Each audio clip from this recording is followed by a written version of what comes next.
From the Hype HQ studio in Chicago, Illinois, it's Startup Hype Man, the podcast. Hello, everyone. My name is Raj Nation, and I am the founder of Startup Hype Man. Fast-growing startups work with me because they want to become better storytellers. Whether that's for customers, investors, or a packed audience, they know that story is their ticket to stand out, stand apart, and change the game. And this podcast here is where I talk with entrepreneurs and leaders in the startup ecosystem, ranging from scale stage to early stage, as they share specific strategies that they have executed to stand out across three specific areas: sales, marketing, and people. Before we begin today's episode, remember you can head to startuphypeman.com and subscribe to the newsletter that doesn't suck. You'll get new podcast episodes and timely reads written by me, but also helpful articles from around the web and a notice of upcoming pitch competitions.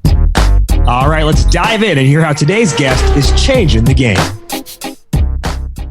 Ladies and gentlemen, making her way to the microphone from anywhere, USA, and currently residing in Jacksonville, Florida. She is the co-founder of SDRDefenders and sales developer at Emtrain. Please welcome Nikki Ivey. That's incredible. Thank you so much. That is hands down the best introduction I've ever gotten. So thank you. Yeah, I'm super excited to be here. I'm excited to have you. I always joke because people tend to have some kind of reaction like that. And I'm like, okay, just take this snip, put it on your phone, and just anytime you walk into a room, just hit the play button. Either that, or I think for me, it needs to be my wake up alarm in the morning. Like if I'm feeling like, I don't know if I want to get out of bed today, that's the thing that's going to make me get up. Okay, when we get this episode edited, I will be sure to have my media coordinator cut out just that section for you so you have it as an audio file you can save to your phone. Perfect. All right, ladies and gentlemen. So she is Nikki Ivey, as I mentioned, co-founder of SDRDefenders. What is SDRDefenders? Well, it is a group of revenue professionals on a mission to transform the way organizations think about talent and elevate the role of an SDR. So instead of treating them like crap, maybe they get treated like an actually important role in the company. SDRDefenders is also dedicated to making the sales profession, more inclusive.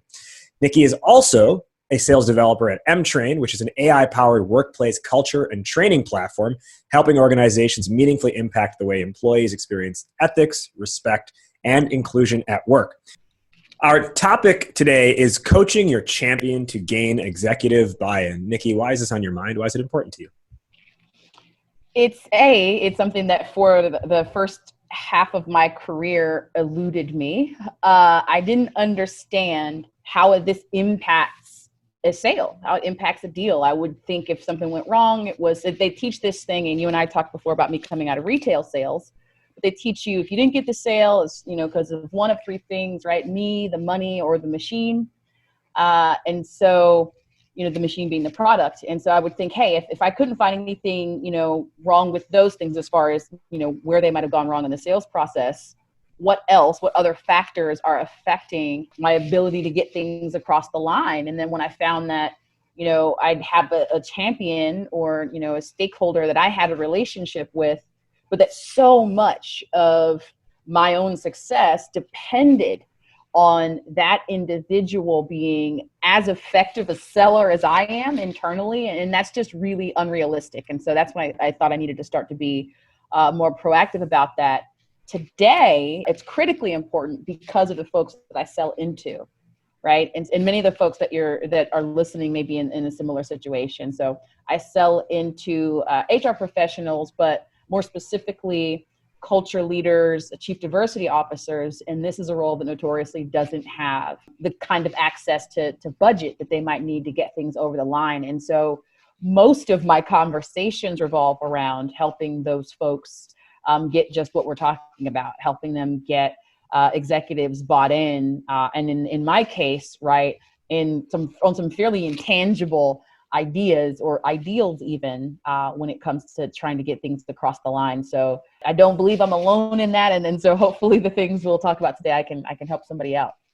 Yeah, I'm really excited to have this conversation because I've done a lot of episodes on this show about different parts of the sales process. And I feel like oftentimes when we think about making the sale, we just think about it in the almost like the silo of directly the person you're talking to. What conversation do you have with them? What questions are you asking them? How do you book next steps? Things like that.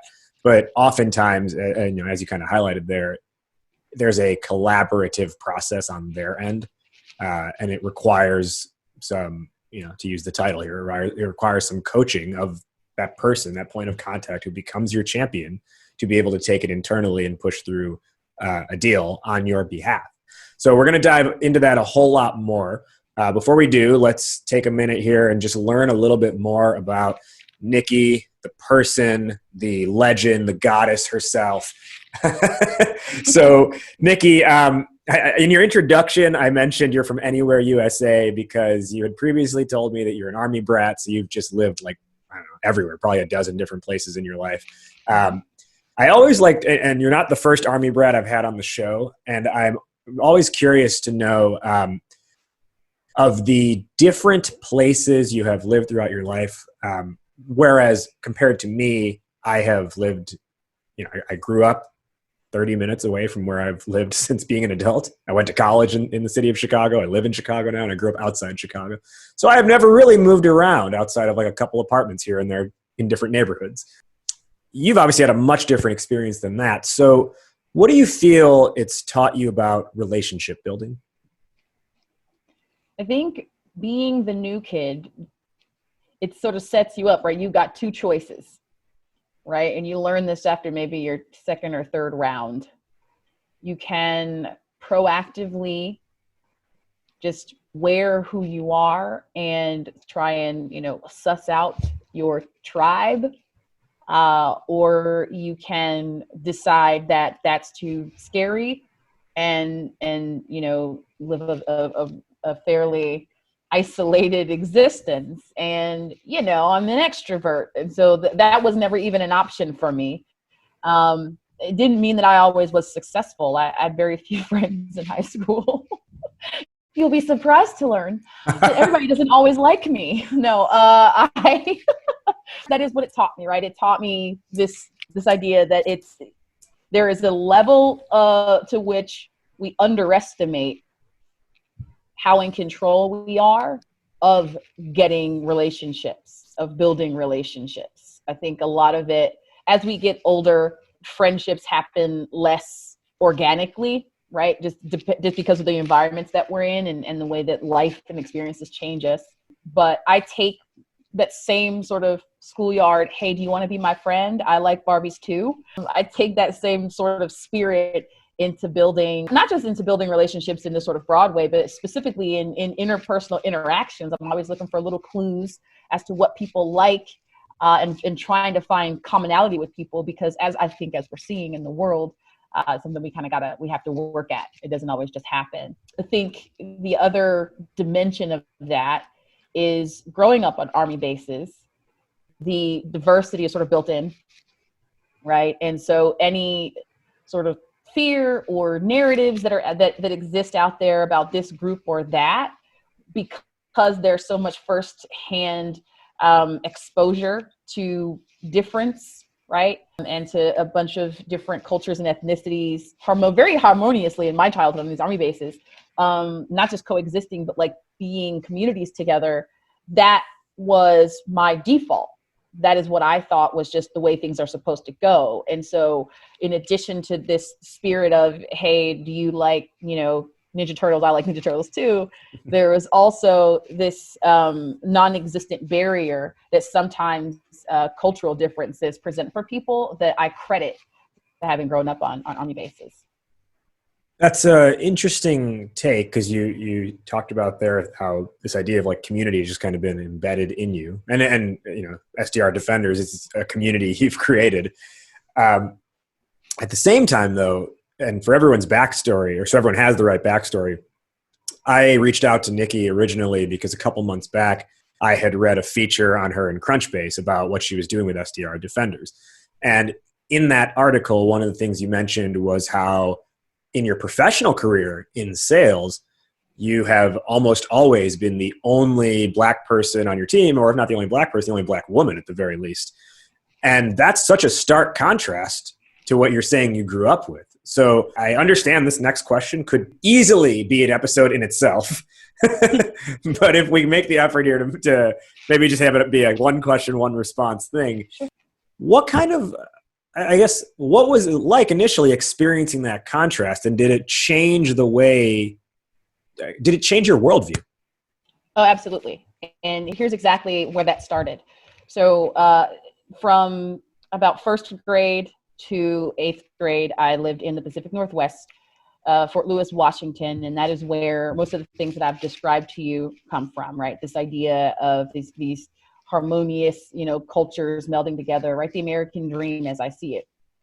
And then the summer before my freshman year in high school, we get stationed in Southeast Georgia. And this is at a time when Georgia, their state flag still had the Confederate flag. I didn't know that was a thing. And culturally, it was just very different. There wasn't that harmony. There wasn't that sharing. There were those barriers. And that created in me this sort of urgency that you see in what I'm doing with SDRDefenders, that you hear when I talk about these issues, that led me to work at Emtrain, really. So you're right. It was a stark contrast. It was a culture shock. And I didn't know how else to meet that other than, to call it out and try and, against the odds and against the grain, see what kind of community might be able to come out of that as well. Because I just, for better or for worse, I believe that we're at our best when we do that. And I believe that it is who we can be, although it isn't who we always have been. I think that gives us a good step towards learning about where you do a lot of your sales work now, which is through the company Emtrain. I mentioned in the introduction, it is a workplace culture and training platform helping companies impact the way that their employees experience ethics, respect, and inclusion. But can you give us a little bit more background on just what exactly is Emtrain and more on why you exist? Yeah. So typically with the way that folks approach culture in a workplace is through engagement surveys, which folks do annually or semi-annually, right? And that's where we're asking folks these questions like, I feel completely heard and seen. People who look like me are represented on this team, things like that. Like I said, mostly once a year. And then there's the training that folks have to go through so that they don't get in trouble because it's like regulated by the state. And so that is what passes for culture, right?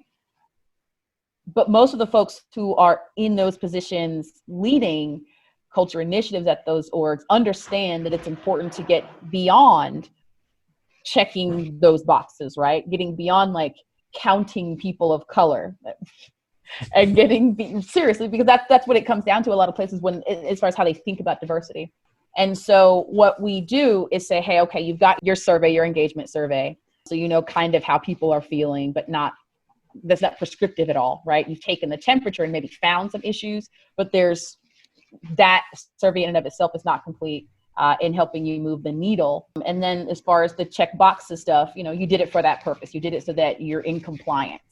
But what happens with this gap in between, right? What are people really experiencing on the sales floor? And the way that we help folks understand that is, like you said, through this platform. So this platform is built around these content pieces where we take stories from the headlines and what people are actually experiencing, right? Like the story about what happened at Starbucks where the cops were called on a couple of gentlemen.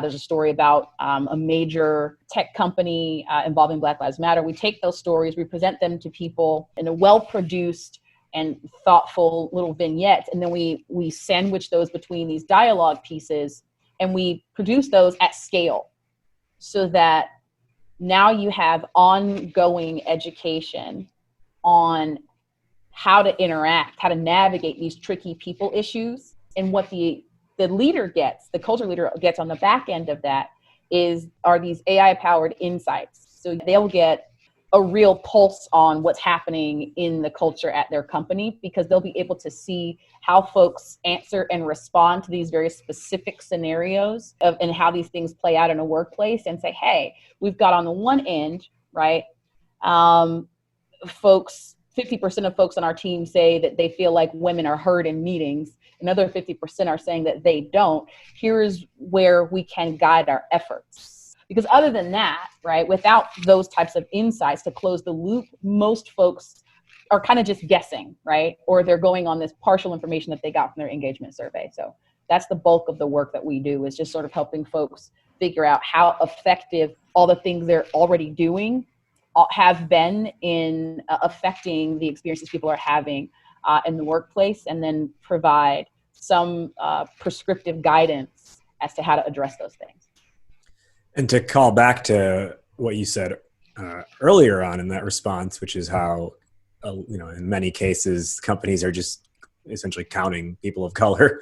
I do a semi-decent amount of work in the DEI space. And one of the things I always laugh at is oftentimes the starting question is like, how do we get the Black people involved in our initiatives? And I'm like, well, maybe the starting question shouldn't be, how do we get the Black people involved in this? What are the Blacks thinking? No, and that's the thing, right? Having been the only in some of these situations, and maybe you can relate, right?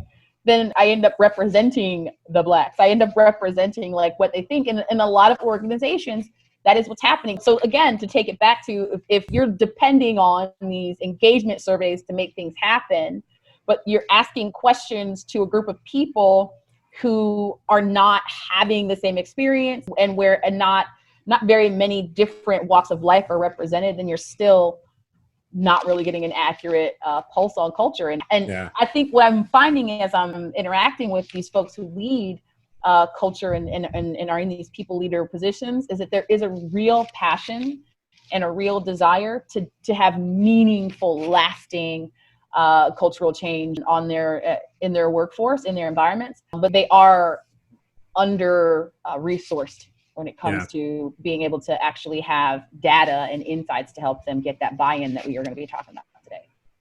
One other just quick side story I want to share that I think you'll find funny. In a cultural agility workshop that I teach sometimes, and I got this question from my friend Levi, who's been on the show a couple different times in the past. And he's really emerged as a leader in this space in the Chicago area. And he gave me this idea to ask this question, where after we talk about the idea of cultural appropriation, to use like music as an example. And then, the question I'll throw out is like, if appropriation is, borrowing without permission, to boil it down, can someone like Eminem perform, traditionally Black music if he's white? And it's not meant to like push it, it's not meant to spin it in one direction. It's just meant to see like, how do people react to something like that? And what comes to the surface. And one of the times when I asked that, someone was just like, you could see like the gears in their head were starting to like bounce and like explode off the machine. And he was just like, what? I don't know, like permission. Like, who does he ask? Dr. Dre? Okay. So you've given us a good background on Emtrain. Now, our topic today, our main topic, is coaching your champion to gain that executive buy-in. In your experience with Emtrain, first, can you walk us through who is your main point of contact and what are their initiatives, pains, needs, and goals? They are the chief diversity officers and the CHROs. Those are the folks I'm going to first. Often the conversations do involve a learning and development leader, right? Because those are the folks who have to do with installing like training programs, right? And then the other dimension of that is whoever at the organization is handling risk mitigation and compliance, right? So we deal with it in these three sort of dimensions: respect, ethics, and inclusion, and then the leaders thereof. I spend most of my time in the inclusion pillar for a couple of reasons, right? Number one is just that's the social climate that we're in. That's what a lot of the demand is from us. Number two, I feel a personal calling when it comes to those issues. And number three, that's just some of my favorite content that Emtrain offers. And so it's typically a chief diversity officer, again, who often at an organization, when you look at the C-suite, the CMO will have a budget, obviously, right? They'll have a marketing budget. The CEO will have whatever their sales or operating budget is. But oftentimes, even within the C-suite, these chief diversity officers don't have a dedicated budget outside of what I would consider performative or PR functions. And so when it comes to moving the needle, their hands can be tied unless they make the case. And the entire world has been trying to make this case for diversity for a long time. So those folks have got kind of an uphill battle. And quite a bit of them accomplishing what they want to accomplish is wrapped up in whether or not they can get this executive buy-in. So if let's say their last few years on their engagement survey, right, they're not happy with how they're scoring in this category or that, right? Those are things that they're accountable for and that they'll want to move the needle on, but might not know how, right? Or there is a hard number that listen, quotas are illegal, but there is a percentage of their floor that they would like to see. I say floor because I'm always thinking about salespeople, but there's a percentage of their team that they have identified as lacking in representation. And so those are also numbers that they're trying to increase. And if they understand how those things interact with each other, right, then they can move the needle. That is to say, if my organization is hemorrhaging women because there are cultural issues here that make this place not fun or not attractive for women to work at, and I am, the HR leader or the diversity leader, I'm on the hook for that. So now I've got to think about not just how to attract more of those folks like you were talking about to apply or to come here, but I have to diagnose and then prescribe as to what the cultural issues might be that are causing women not to want to stay here, right? Or whatever the group is, not to want to stay here or not to feel welcome in a sense of belonging. And when we look at the numbers, we see this in the McKinsey report and several other pieces of research. The reasons why groups that are underrepresented in particular are leaving companies are culture reasons. So for the folks I work with, there is a lot at stake when it comes to getting this right. And again, that lack of executive buy-in is often the barrier that's in their way.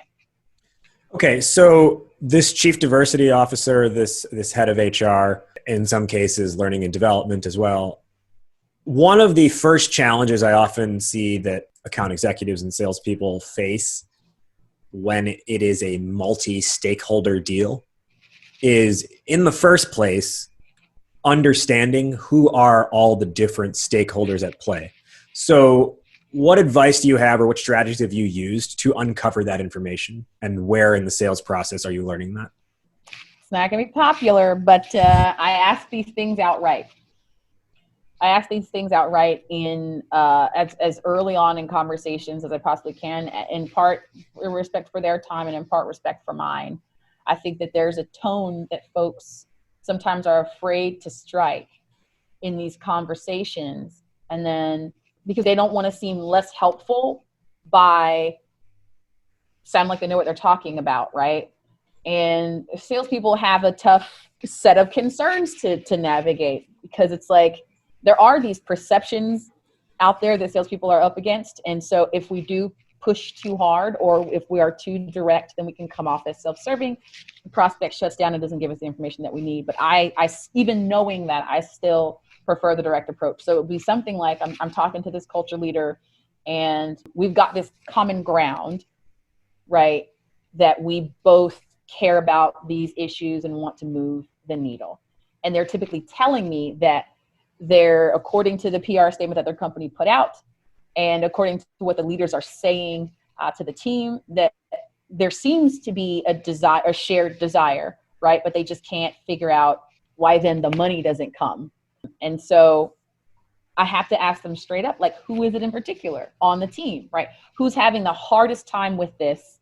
And what are they responsible for right now that they're having a hard time with that we could help them with, right? How do we it's all about the use cases, right? How do we come up separate from the ROI case, the specific what's in it for me for each stakeholder involved. Because what we know is that in tech sales in particular, and in B2B overall, right, we're talking about a buying team that's going to be 5 to 7 people at least in most cases. And so it's not even anymore a question of, if those folks are going to affect the journey, but it's about when. And I find it most effective to draw it out in the beginning. So I would just be asking straight up, like, who is going to, the last time you tried to get something like this done, what were the blockers, right? And what's different now from the way that it was then? And if it's not different, what do we need to do to make it different, right? I think people underestimate the power of these internal relationships and internal alliances to help move the needle on this kind of thing. Yeah, I really like the way you phrased that. The last time this came up, what were the blockers? So that leads to a quick follow-up question here. And one of the things that I think a lot of salespeople struggle with is, and I've seen it a lot in different demos that I've coached and reviewed, and I really want to get your take on it, which is, how do you feel about asking the question in these words, who is the decision maker here? I don't like it just because I wouldn't use those words because it feels jargony, right? Decision maker is what we refer to them as in our Salesforce instance, right? Yeah, right. It is not the way they refer to themselves, right? Unless they're like I'm the decider. They don't, which by the way was adorable. I find him incredibly lovable, although he's a person I disagree with on a great many things. Anyways, so I am Michelle Obama to the W's out there. But so yeah, right. Unless you're the decider, most people do not refer to themselves as the decision maker. And so there's this idea of meeting people where they are and talking to them like you're on the same side of the table as them. And somebody on the same side of the table would never refer to them as that. And so what I would ask is, right, let's say, right, and this is at the demo stage when I'd be asking this, yeah. Or in some cases, like because I'm doing this sort of player coach, sales development / inside sales rep hybrid role, sometimes it's the first conversation where I'm saying, all right, Susan, we have this conversation. You and I already have all this stuff in common we established, right? We already know that we have this passion for this, but once I show you like this content, you're going to love it. And then we're going to talk about the ways that we've helped folks like Netflix and Chevron achieve exactly what you're trying to achieve, right? Let's say things go the way I hope they're going to go and you love it, right? What happens next on your end? Who else is going to be even interested in whether or not you liked it? And then who has the power to break your heart? And wow, that's good. Who has the power to break your heart? I love that. And it's that's what it is, man. There's no big secret. I'm just using. No, I've never heard that before. That was a big secret unveiled. I'm telling you. I love the way you phrase that, and I've never heard it phrased like that before. Well, thank you. Yeah, I can't help it. I'm really just talking to people as if they were, people, and not shying away from these little sprinkles, I think, of radical humanism. And I think that works in getting people to be more trusting and then tell you what the blockers are, which is the only way that you can get to this next step of actually bringing in all the other stakeholders without, that is, having to just wait for them to come and tell you, hey, I got to send this to my L&D person wants to look at it, or, legal wants to look at it, all these things. Yeah. And from my perspective, often when I hear the who is the decision maker question, it can't, not always, but I think it runs a high risk of almost being insulting to that person. And again, it's not always, but I do think it can almost be like, okay, well, who's the real person I need to be talking to here? Right. Other ways that I like to ask those kinds of questions is, who else will want to have eyes on this? And then after they've explained that, then doing another follow-up of, okay, so you told me this, and this.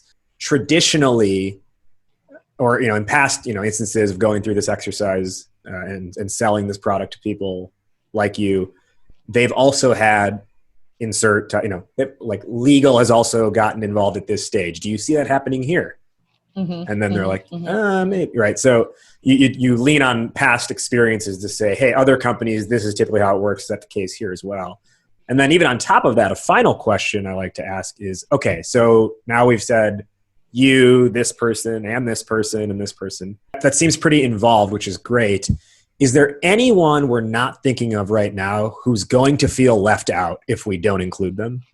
And in my belief, like these are the ways to like soften the blow of figuring out this information while also kind of getting them to think about it in a different way. Not just like, what's the line, what's the chain of command, but who are the like ancillary players here who sometimes get involved? And my belief is when you phrase it in that who's going to feel left out terminology, it makes them think about it differently, because you can have your hard stakeholders who have power, but you can also have people who are influential to the decision who don't necessarily have the power, but maybe in the past the purchase hasn't gone as smoothly because their opinion wasn't solicited, or after the product was purchased, they did not buy into it using it because they weren't included beforehand.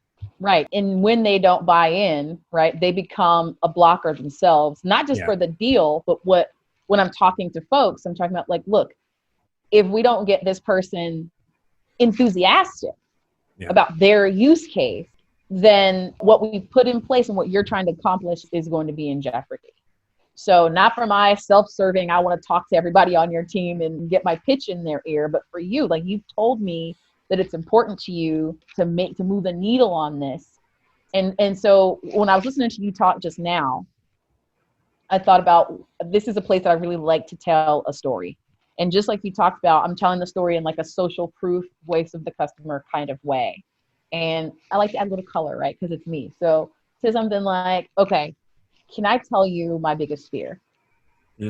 My biggest, what I'm afraid of, and it's because it's happened to me before and I have nightmares about it, right? Is like, you love this and you've shown me how, you talked to me about how, it looks like we'd be able to really help you accomplish what you're trying to get done. And then I'm stuck in just following up email land because I'm not hearing back from you. And so that's happened to me before. And then when I finally heard back what this woman had told me, and she was just like you, she's chief diversity officer, is she let me know that the CHRO was the person that needed to sign off on this, and they just didn't see the use case on their end. So that's what I'm afraid of. I need you to talk to me about why that's not going to happen here. And so in the one way, they're kind of selling you now on their ability to get this done in their organization. But it's more than that for me. It's creating this tone of collaboration between me and that person, me telling them a story about what happened before. And so you can do it one of two ways. That's the worst case scenario. Can I tell you my worst fear way? And then the other way is just tell a success story, right? So I was working with, you use one of your best customers' names, right? When I had this conversation, when I was trying to help such and such at Netflix get this done, she mentioned some of the things that you're talking about, right? That, the CHRO just wasn't seeing the bottom line benefit, or the L&D person is super about the technical stuff. And so some of the things that you're gravitating towards won't make sense to them. And so what we did was we created this tailored presentation for the L&D team, and then one for the CHRO that talked about their use cases. And that's how we were able to help them get that done. So based on what you've told me, I think that's our next step. So let's do this. I've got my calendar up. Let's meet, blah, blah, blah. And I'll have those, presentations ready for you. And you and I will go over them. And then you'll be ready for every single question that comes at you, or a hole they try and poke in this, because I really want to help you get this done. So that is how I would handle it on the other end, right? But for me, in either case, I'm telling a story. I am relating to this person, and I am telling them either, from my experience with folks just like them, why it didn't happen, and then how I was able to get it to happen through this collaboration. Yeah, through a real scenario, not a hypothetical, but through an actual lived experience. And what I want everyone listening to really pay attention to in what Nikki just shared is that right there is the coaching of your point of contact. that's helping turn them. And I'll say this, they don't start as your champion. They have to become your champion because you collaborate with them, because they believe in your product, right? And so assuming that you've done a good job listening to them and explaining how you can help, that turns them into champion. And then what you just said right there is like really that beginning stage of coaching them for how to navigate this internally. And one thing we haven't mentioned yet is just like some different terminology that I think is important here, which is you have your point of contact / champion. Then there is the influencer or influencers. There is the economic buyer, and there is the decision maker. And these are all, internal Salesforce terms, right? Sometimes one person can carry several of those roles. Sometimes those roles can be distributed across 5 different people, 6 different people who each only carry one of those roles. So in this process of learning, hey, who might break the heart, right? So I guess here's what I'm asking. Are you on your end mapping out as you're learning this information up front? Okay. And are you writing down like this person's an influencer? This person makes the decisions. This person is economic buyer. And is any of that found along the way beyond your initial conversation? Oh, yeah. I'm looking at the account level. So I work with enterprise accounts. Most of the accounts, the companies, organizations I'll be working with all of them are 1,000 employees or more. Most of them are going to be in that 5,000 to 10,000 employee range. And so from the beginning, I am doing a pretty significant amount of research before I even talk to anybody. And so I likely already know who the other stakeholders will be just based on their title and based on how I've seen these deals get done at other organizations. And what that typically leads me to do next, right, once I figure out who are the players, is I'm starting to consume their content, right? If these folks are at all posting things on LinkedIn, even if they're not like writing things themselves and just sharing articles, I can learn a lot from which like HBR article their L&D person has shared versus their CHRO or even their CEO.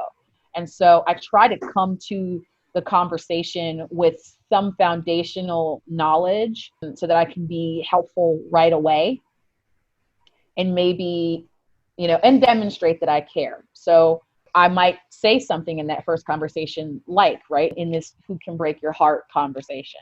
Like I know this is something that such and such is kind of talking about. I saw their post on LinkedIn the other day, but you'll probably be able to give me a little bit more insight on specifically how this affects her and when we should bring her into the conversation.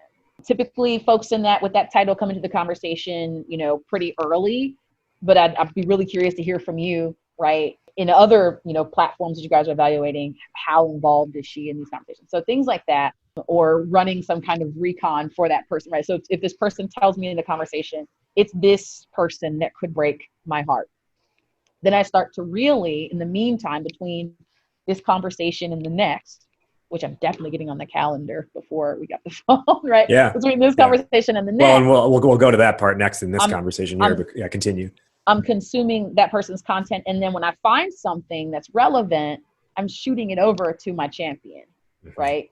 Like, hey, I know you said such and such was going to be a blocker. Maybe this is our in. I saw that she was talking about XYZ. Here's where I've seen those two things overlap before. So this is something to think about. Let's make sure we talk about that on our call on Friday. Yeah.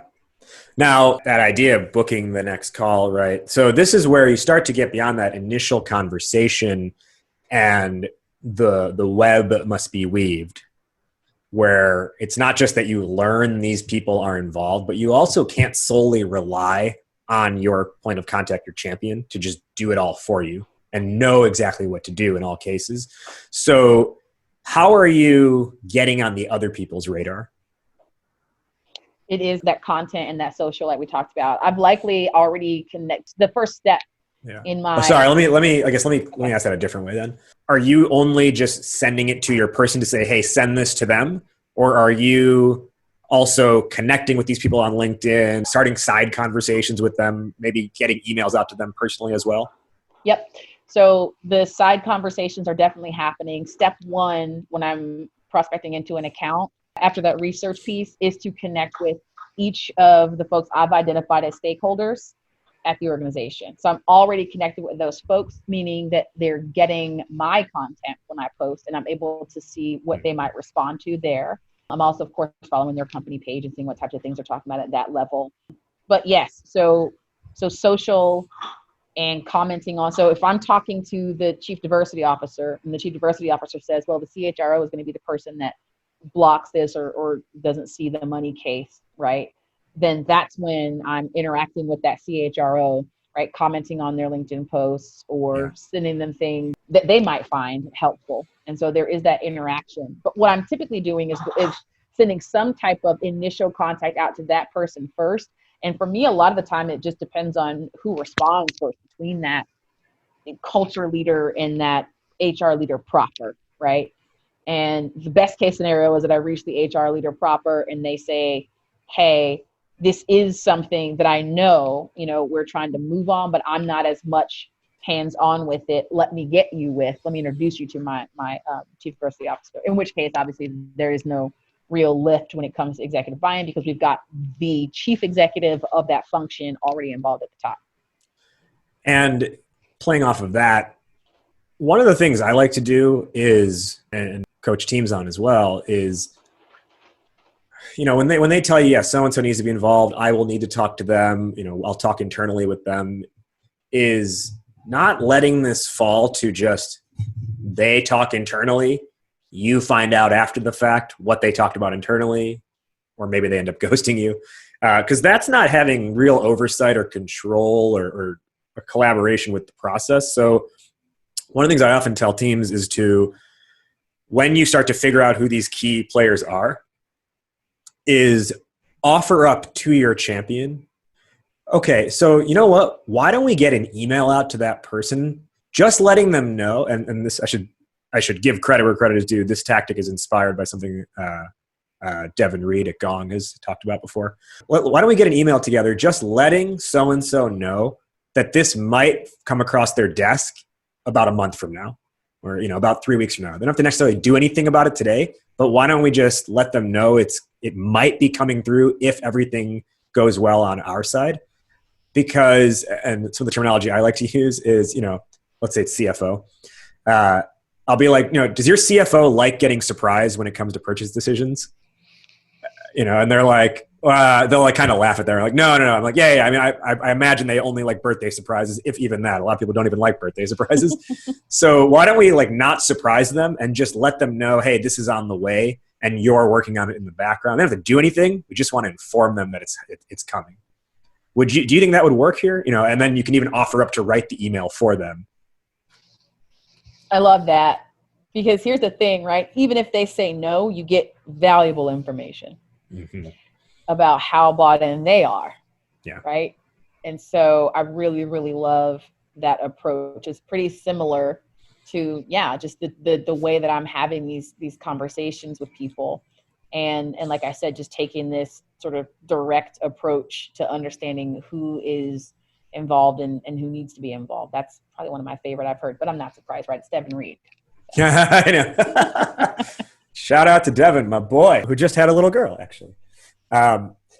Last one or two questions here before we begin our wrap up. So we've talked a lot about kind of the early and middle stages of the process. Now let's talk about the closing stages. You get to the proposal level. Is this something that you're aiming to do with everyone who's part of that process, like a proposal review together? Are you sending a document in advance for them to look over? How are you running the proposal stage? The standard is the 2 points of contact, right? My champion and the economic buyer being primary in that process. And then it's just a matter of if folks want to know why, and they typically understand this, but just effectively communicating that what we don't want for them, for the timeline that they've told me that they're working on, the worst thing that could happen at this critical point is too many cooks in the kitchen. And then it again just comes from telling these stories from experience, right? So I've seen it. Everybody wants to, have some input, and that is why we invited them to the conversation in the first place. But look, at this point, we've all decided on the things that involve the rest of these folks. It can be really, really muddy and frustrating and time consuming to keep needing every single yes or no to be done by a committee. So let's do this, right? This is the part that you're specifically concerned with. This is the part that you're specifically concerned with. So I want you guys to both get eyes on this. But if we could just, for the sake of efficiency, keep that decision between this smaller team, that's the way that I've seen these things go best and go most smoothly. And then wait for them to give me some kind of objection to it. Okay, so you're intentionally keeping it a smaller group as opposed to letting it become, just like you said, too many cooks. But yeah, a lot, like just so many opinions, you actually can't even like get anywhere with it. Right. So then my follow-up, and this will be the last thing before we wrap up, is so you can do that, but then what if there are other opinions that end up, cutting you down at the knees after the fact? Like how do you still account for those? Man, you're right. You're right. It could be difficult. If those don't happen in that meeting and then follow up where everybody was involved, then yes, one could very well be blindsided by things like that. And so that's why, I guess, in the way that I'm answering these questions, I'm depending very heavily on the relationship that I've at this point built, not only with the champion, but also with the economic buyer. If that relationship is strong, then even if one of these other folks expresses a dissenting viewpoint, right, that's keeping us from moving forward, if I've built that trust, this person will tell me about it, and I'll have this shot at overcoming it. If I haven't, then, to an extent, right, it wouldn't have mattered what I did here because I already wasn't effective in building this trust and this, rapport from the beginning. So it just hinges for me on that. And I recognize, and I hear in your question and why you're asking it, that yeah, I'm putting a lot of stake in that. I am betting on that. All right, let's begin our wrap up. Where can our listeners learn more about you, learn more about your work, and get in touch? All over these internet streets. I am on Twitter and Instagram at Nikki Ivey. Not no as in rejection, but no as in knowledge. So KNOW Nikki Ivey. At Nikki Ivey for Twitter and Instagram. LinkedIn, Nikki Ivey. I'm there all the time. And SDRDefenders.com is where you can find our community, our content that we put out to the end of ending oppression of SDRs everywhere, democratizing access to the profession, and free pizzas on Fridays now. Really? I tried to earmark that, but nobody didn't make it out of the house. But yeah, and that's where you can find me. I'm pretty easy to get a hold of. I will tell you, though, that my Twitter and Instagram inboxes are a lot more manageable right now than LinkedIn. So if you really want to get a hold of me, I would say avoid the LinkedIn inbox dumpster fire and try me on these other outlets. All right. Who do you want to shout out, Nikki? Could be a coworker, colleague, mentor, friend. Who do you want to shout out in this game? Shout out to Stacey Abrams. No. Shout out to... But seriously, shout out to a couple of folks. A gentleman named Brent Cole, who was the first person to hire me for a sales job when I moved to Austin, and who, when I was just a little scared sales baby who needed to be in the back of the building with nobody around in order to make a single phone call because I was so nervous and not confident, he stuck with me through that and once said to me, if you could invest in people like the stock market, I would put it all on you. And roll style. Yeah. It was, but it was in a time when I was really in need of a confidence boost of remembering like who I am. So shout out to Brent Cole. Shout out to Scott Leese, who is just out here fighting the good fight and helping folks get jobs left and right, and who has been really instrumental in a lot of my opportunities. And shout out to Sweetfish Media and everybody there for teaching me everything I know about content-based networking and about how to turn relationships into revenue. Oh, that really turned into like the end of a rap song right there, where the rapper just starts like name dropping like 100 people. Chicka, yeah. I don't know if you remember the old on Jay-Z's Black album, the final song. It was called My First Song, but it was his last song. It was supposed to be his retirement song, and the last 2 minutes is him just like shouting people out. And he's like, it just gets to be like such a ridiculous point where he was like, "What up, Emery? What up, Tal? Yo, you ain't got no seat on your bicycle. And what about the dog peed on homie's leg and shit?" I know exactly what you're talking about. I'm a pretty big Jay-Z fan. You didn't even know that, and here we are. Okay, so final takeaways for the listening audience today. I'll go first, and I'll toss it to you. Sure. My biggest lesson out of this conversation, to reiterate, the topic was coaching your champion to gain executive buy-in. To me, this comes down to so there's a sales process that you're following, but within that sales process, you must have a communication strategy. If you don't have the communication strategy, your sales process won't matter. From everything we talked about and the awesome knowledge you shared, to me, that's what this is about. Coaching your champion is about the communication strategy. Nikki, top lessons or takeaways? I think it's about having an intimate understanding of your champion's use case and your economic buyer's use case. That's how you're going to be the most effective. And as you pointed out in the larger conversation, that starts before you ever even have your first conversation. So viewing yourself as someone who is a member of the industry that you work in versus someone who sells into that industry, just that mind shift.